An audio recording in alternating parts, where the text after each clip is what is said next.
আসসালামু আলাইকুম। আমার চ্যানেলে আপনাদের সকলকে স্বাগত।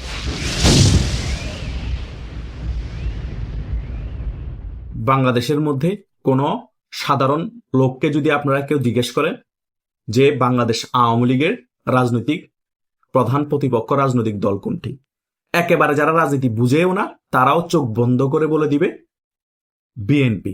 কারণ বিএনপির রাজনৈতিক প্রতিপক্ষ হচ্ছে বাংলাদেশ আওয়ামী লীগ এবং আওয়ামী লীগের রাজনৈতিক প্রতিপক্ষ হচ্ছে বিএনপি।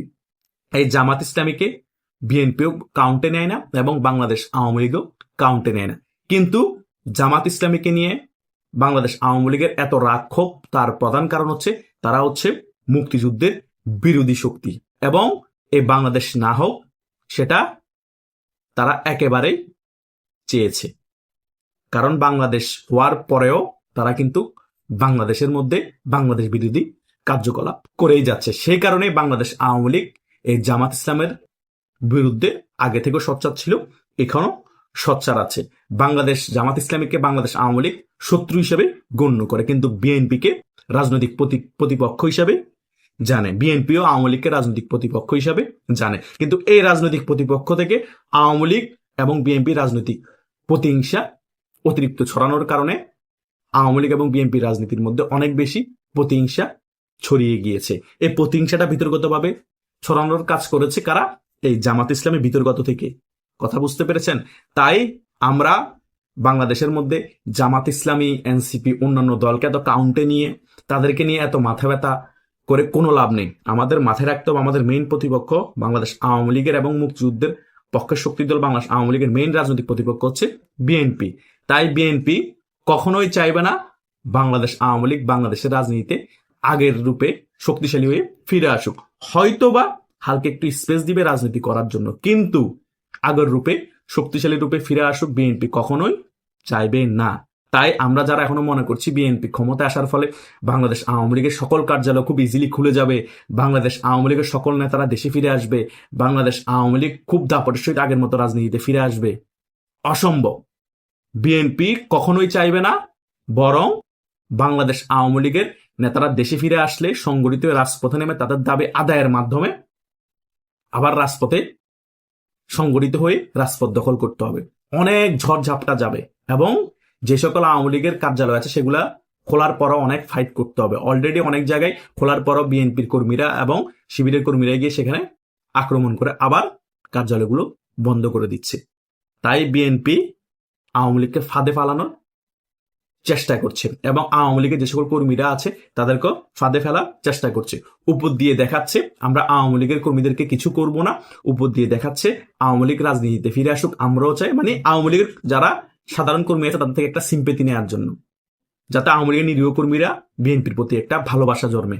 এভাবে করে করে আওয়ামী লীগের জনসমর্থনটাকে কমানো। কারণ আওয়ামী লীগের যারা কট্টর সমর্থক আছে তারা মরে গেল কখনো বিএনপির প্রতি সিম্পেথি দেখাবে না বা বিএনপিতে যোগদান করবে না বা জামাত শিবিরে যোগদান করবে না, তারা মারা যাবে। কিন্তু যারা নর্মাল সমর্থক আছে, জাস্ট আওয়ামী লীগকে পছন্দ করে, তাদের থেকে যদি সিম্পেথি নিতে পারে আস্তে আস্তে করে আওয়ামী লীগের জনসমর্থনটা কমিয়ে ফেলতে পারবে।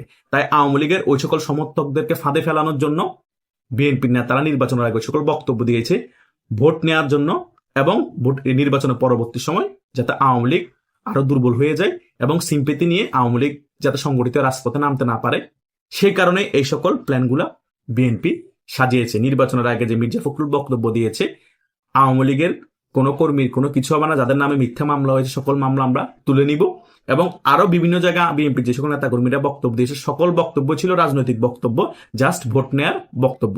এবং নির্বাচনের পরবর্তী সময় অনেকেই যে বক্তব্য দিচ্ছে যে আগামী নির্বাচনে আওয়ামী লীগ ছাড়া নির্বাচন করা সম্ভব নয়, আওয়ামী লীগ সহই আগামী নির্বাচন হবে।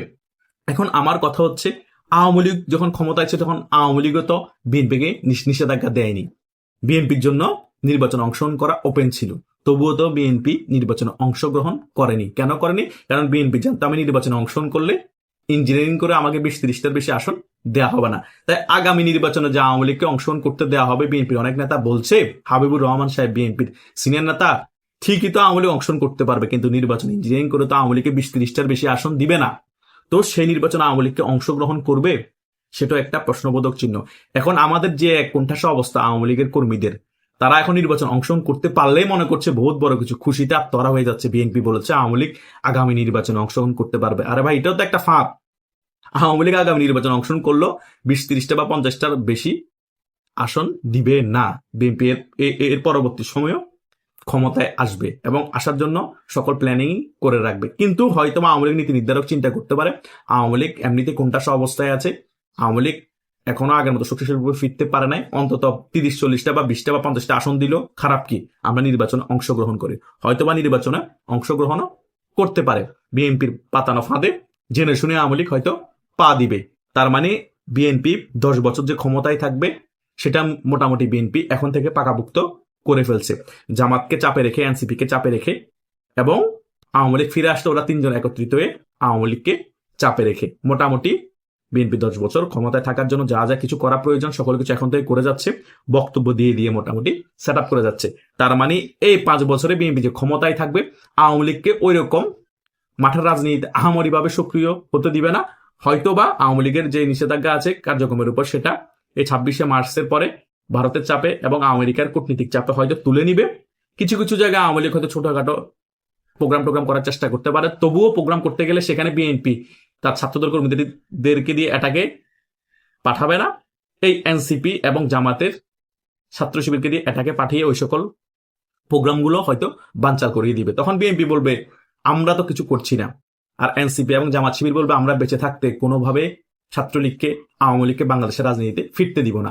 মানে উল্টা ঘুরিয়ে বিএনপি করাবে প্রক্সি ভাবে জামাত এবং এনসিপি কে দিয়ে তাদের সরকারের গায়ে যাতে কোনো কালিমালাপন না হয়, ছাত্র দলের যাতে কোনো কালিমালাপন না হয়। তারা শুধু চোরকে বলবে চুরি করো, গৃহস্থকে বলবে সজাগ থাকো। আওয়ামী লীগকে বলবে ঠিক আছে আপনারা প্রোগ্রাম করেন, কোনো সমস্যা নাই, কিন্তু সিস্টেমেটিক ভাবে জামাত শিবির এবং এনসিপি কে লেলিয়ে দিয়ে এনসিপি গিয়ে প্রোগ্রাম বানচাল করে দিবে। এভাবে করে এই 5 বছর আওয়ামী লীগের উপর নিষেধাজ্ঞা তুললেও আওয়ামী লীগকে মাঠের রাজনীতিতে দাঁড়াতে তারা দিবে না। ওই টুইন পলিটিক্স বললাম না, সরকার দলও তারা থাকবে, বিরোধী দলও তারা থাকবে। এখন আওয়ামী লীগের করণীয় কি? আওয়ামী লীগের করণীয় হচ্ছে এই সকল কিছু বুঝেও, সকল কিছু ফেস করো, খুব শক্তিশালী রূপে সংগঠিত হয়ে রাজপথে নেমে নিজেদের দাবি আদায় করতে হবে। আমি যে সকল ভিডিও করি সকল ভিডিওতে এই কথাগুলা বলি, কারণ রাজপথ দখল করা ছাড়া, রাজপথে যুদ্ধ করা ছাড়া বাংলাদেশ আওয়ামী লীগ বাংলাদেশের রাজনীতিতে আগের মতো দাপটের সহিত ফিরে আসা সম্ভব না। বিএনপি ফিরে আসতে দিবে না, জামাত ফিরে আসতে দিবে না, এই টোকাই জামাতের প্রক্সি রাজনৈতিক দল এনসিপিও ফিরে আসতে দিবে না। তারা শেষ পর্যন্ত লড়ে যাবে। আরেকটা 5 আগস্টের থেকে বড় ভয়াবহ অভ্যুত্থান বাংলাদেশে ঘটাতে হবে, তারপরে বিএনপি রেজিমের পতন হবে, আবার বাংলাদেশ আওয়ামী লীগ বাংলাদেশের রাজনীতিতে ফিরতে পারবে এবং আবার ক্ষমতায় আসতে পারবে। তাছাড়া ফিরে আসা সম্ভব, কিন্তু শক্তিশালী রূপে ফিরে আসা সম্ভব না। রাজনীতি করতে পারবে কিন্তু ক্ষমতায় আসতে পারবে না, কারণ বিএনপি বারবার বিভিন্ন পাতানো ফাঁদ দিবে বাংলাদেশ আওয়ামী লীগকে, সে পাতানো ফাঁদে বাংলাদেশ আওয়ামী লীগ পা দিবে, রাজনীতি করতে পারবে কিন্তু ক্ষমতায় আসতে পারবে না। আশা করছি আমার এই আলোচনা অনেক কিছু আপনারা ক্লিয়ার হতে পেরেছেন। তবুও যদি আপনাদের মনের ভিতর কোনো কথা থাকে সে সকল বিষয় আমাকে হোয়াটসঅ্যাপে বা মেসেঞ্জারে জানাতে পারেন, বা আমার কমেন্ট বক্স আছে ইউটিউবের এখানে, সেখানেও কিন্তু কমেন্ট করে জানাতে পারেন, আমি উত্তর দেওয়ার চেষ্টা করব। ধন্যবাদ সকলকে।